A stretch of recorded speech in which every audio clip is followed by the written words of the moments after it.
We are here with Stephen A. Smith. Stephen A., Super Bowl in Las Vegas. Early thoughts. What do you think of it so far? I think it should be a great Super Bowl. I think that both teams are incredibly talented. San Francisco's got better personnel on the offensive side of the ball. I think Kansas City has got better personnel on the defensive side of the ball. I think it can make for a very interesting matchup, and I agree with primetime Deion Sanders when he came on First Take earlier today and told me he thinks it's going to come down to the quarterback. Somebody's going to have to make a play. We know what Patrick Mahomes can do. We suspect what he will do, but will Brock Purdy be able to answer and retaliate in kind? We'll see what happens. I know the Chiefs had their struggles this year, but did it feel like all along this year we were kind of destined for this matchup between these two teams? No, I don't feel that way. I wasn't thinking about Kansas City. I was thinking about Baltimore. I thought that Baltimore was the number one seed. I thought that this was Lamar Jackson's time. I thought that the personnel they got and bringing OBJ on board along with drafting Zay Flowers, having a Mark Andrews who was injured but ultimately came back for the postseason, and the way their defense, how elite it was, how they ran roughshod over Detroit and Seattle and San Francisco en route to their winning season. I thought this was Baltimore's time, and Baltimore came up real short because Lamar Jackson came up real small. You mentioned Brock Purdy earlier. Obviously, there's been this whole game managers debate started by Cam Newton. Where do you see Brock Purdy in that game manager? Well, listen, debate? I can't speak to that from this perspective. Cam Newton is a former league MVP who played the quarterback position, who's taken into account what was asked of him in order for him to qualify as something more than a game manager.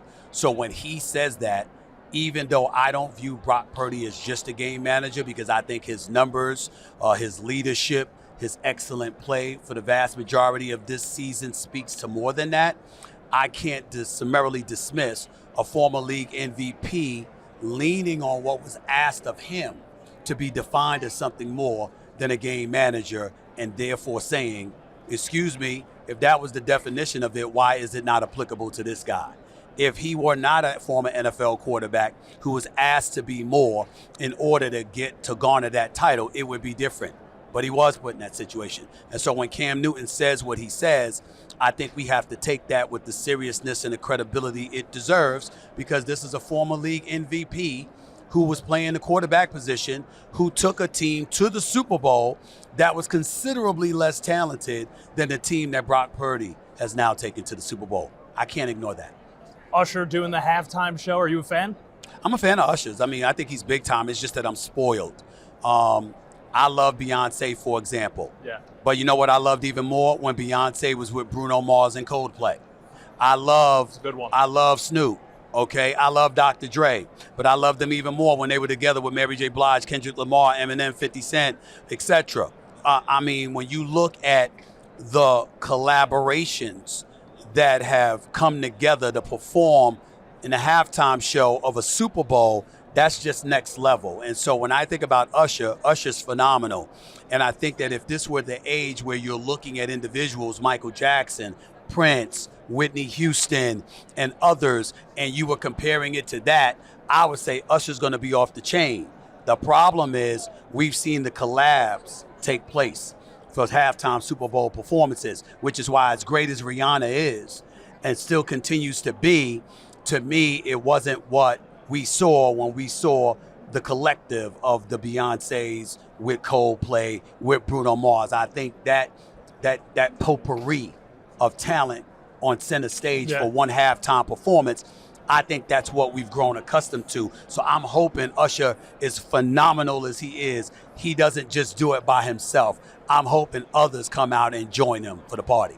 Okay, so who would you want to see then? It doesn't matter to me. I mean, I'm a Bruno Mars fan. Of course, Beyonce is all day, every day, number one. I just want to see people out there who perform and them performing together. That's all I care about. All right, you're a New York guy. I'm a New York guy. Our Knicks made a pretty big trade today at the NBA trade deadline. Says who? Says who? Says not you, clearly. What's your definition of big? Well, so Bogdanovich, right? Alec Burke, right? Yeah. Would you like to have seen a bigger move? No, I'm saying they're okay. I mean, if I sat up there and I said to you that there's another team that got Bogdanovich and Alex Burke, would you say that's a big trade?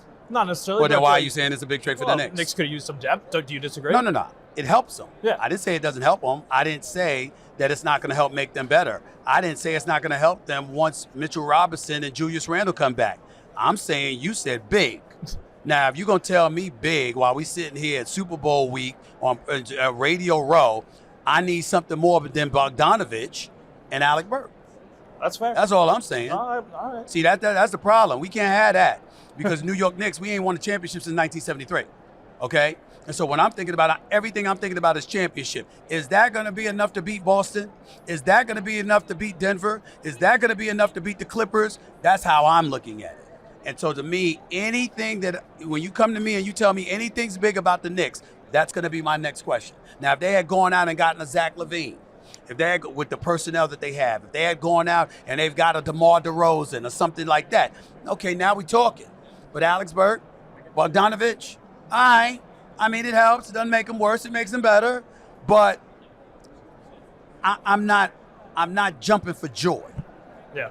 Where are you in the NBA MVP debate right now? Still too early? It was Embiid. Embiid was so astronomical, I didn't think about anybody else's MVP. Yeah. Didn't pay any attention to anybody else. Now I got to go back to the drawing board and think about who else I'm going to think about because Embiid is gone. Anything you want to plug, Stephen A, with all you're doing here? Stephen A. Smith Show on YouTube. Yeah. Everybody knows where to find that. First Take doing my thing, NBA Countdown. I'll be back in LA this weekend doing NBA Countdown. Got my book out, Straight Shooter. That's now New York Times best-selling book. It's now going to a paperback, so you can go to straightshooterbook.com to get that book. Outside of that, I'm just on the grind. Just doing it.